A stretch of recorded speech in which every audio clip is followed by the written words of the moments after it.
Good morning, America, and a good, happy Tuesday to you. Welcome to another episode of the Sloppy Bros Show. Hope everybody's having a good morning. I know I am. Just dropped the little man off at school. Now I'm heading to my contract job. Make that little money, chase that paper. That's what I am, man. I'm a paper chaser. You gotta chase that cash. Get ahead. Anyway, today I wanted to talk about democracy and how the collective getting together to protest, to stand up for injustice can and does pay off. And in particular, I'm talking about Virginia. So apparently, the gun bill that they wanted to pass that was going to ban all assault rifles as well as magazines that hold more than 12 bullets, thankfully failed in the Senate. It did not pass. They had 4 Democrats that came to their senses and voted with the Republicans to table that shit. So I gotta say, it worked. The rally on January 20th, everybody coming out and showing their support for the Second Amendment, it paid off. And that's what we have to do, people. That right there shows you change is possible if you get enough people together and say, you know what, we've had enough. So if that can happen in Virginia, and I also guarantee the next election, Virginia's going to go back red, because people, I think, have realized just how important their vote is, especially at the local and state level. I really hope that happens. But there's something good to be learned from that, like I was saying. You know, your voice does matter. You can make a difference with your vote. I believe I read a statistic, the last election in 2016. Only 49% of the population voted. And Trump won because of the Electoral College. Now, if those 51% that didn't vote, had they gone out and voted, Hillary could be our president today. Or, you know, Trump could have won the popular vote and the electoral vote. You know, we don't know, because those 51% chose to sit on their ass, do nothing, and not get involved. And honestly, the only way things can change is if we get involved locally, nationally, the state level, all of it. You know, everything from damn, you know, school board elections, you know, all the way up to the big presidential election. You know, as a country, we have to get more involved with the process if we want to see things change. Because right now, big government, they don't want us voting. They want us sitting at home watching dumb shit on TV, like Real Housewives of Atlanta, you know, or the Kardashians, or whatever dumb shit's on right now, because I don't really watch a lot of TV.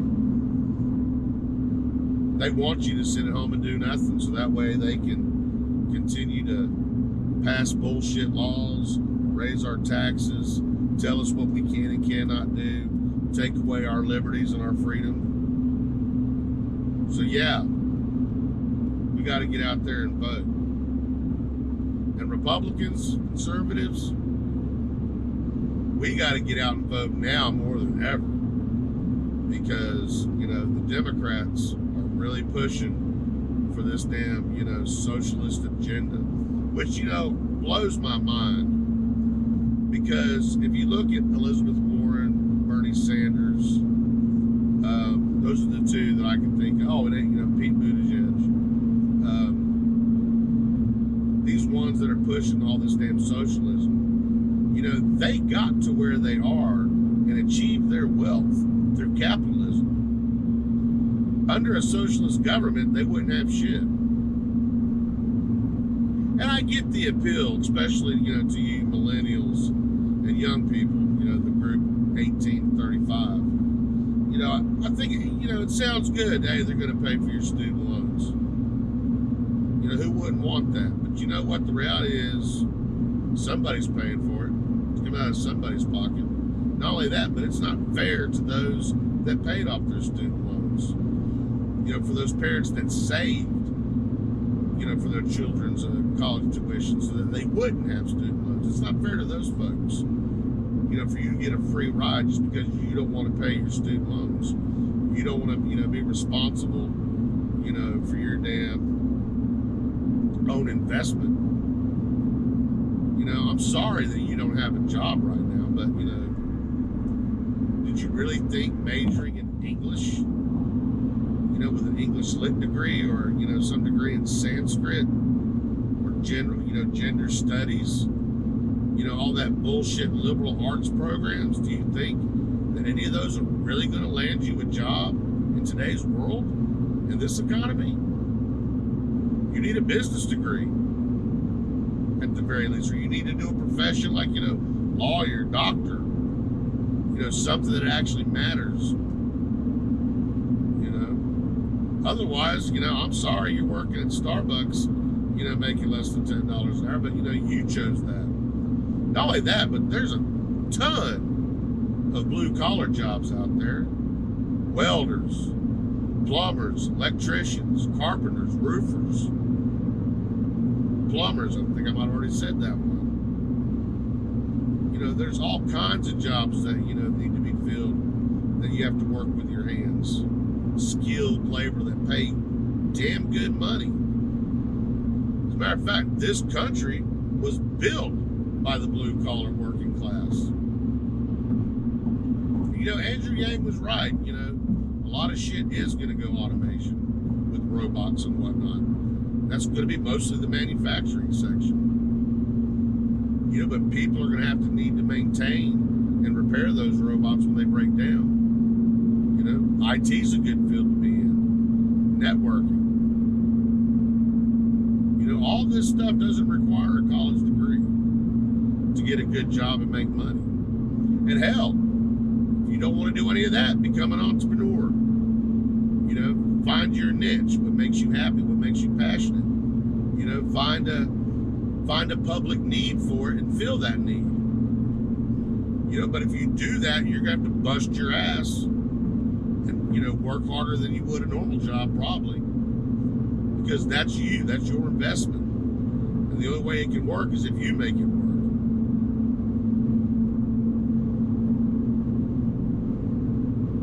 And if you want insurance, you're going to have to pay for it.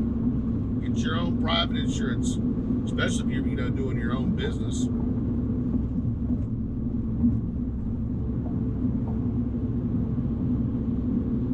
Nothing's free in this world, folks. There's no such thing as free shit. Somebody's got to pay for it. It looks good on paper, but in reality, it just doesn't work. It never has. Look at Cuba. Look at Venezuela. Look at Russia. Hell, look at the United Kingdom with their national health care. It's collapsing and failing. People are having to wait, 9, 12 months to get, simple surgeries and procedures done. Do you want that here? Hell, that's why they're starting to, get more into private insurance so they get to the front of the line.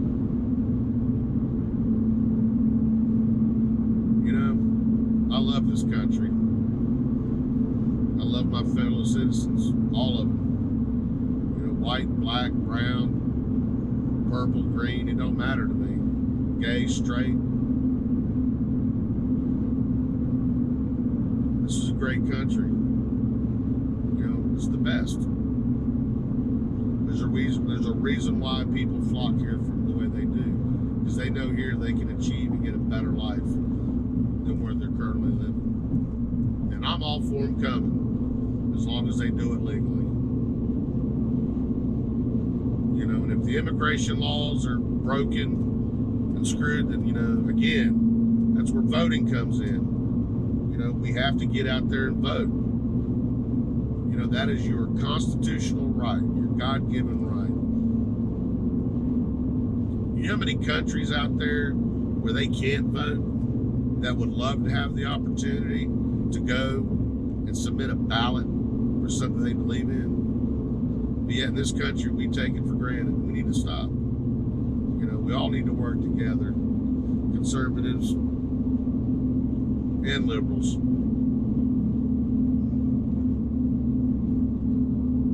So, yeah, man, that's all I got to say about that.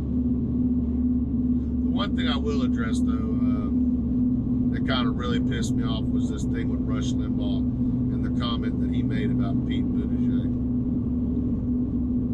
You know, I think America is ready for a gay president. You know, I don't see an issue with it. I don't have a problem with him showing affection to his partner. Love is love, man. Doesn't matter if it's a man or a woman, you know, or a man and man or a woman and woman. You know, love is love. And as long as it's done tastefully, I mean, I'm not talking about, you know, I want to see him on stage, you know, going at it like, you know, porn stars. I mean, that'd be inappropriate for any goddamn body. But, you know, hugging and kissing your damn spouse, I don't see a problem with it. I think Rush Limbaugh was, you know, in the wrong for making that an issue. You know, that being said, doesn't matter. This country's ready for any kind of president, if you want to be honest. It doesn't matter, you know, what their orientation, ethnicity. Doesn't matter. As long as they can do the damn job, that's all that matters. Anyway, that's all I wanted to say about that. But I'm almost at my job site. So I'm going to get off here. Well, I'm going to give me some breakfast first because I'm starving. Then I'm going to head to the job site. But anyway, as always, for you new people, hit that like button and subscribe button. Punch that notification bell so that, you know, every time I upload a video, you're going to be the first one to get it. That being said, I hope all of you have a kick-ass Tuesday. The weekend is just around the corner. And I will catch you motherfuckers on the flip side. Peace.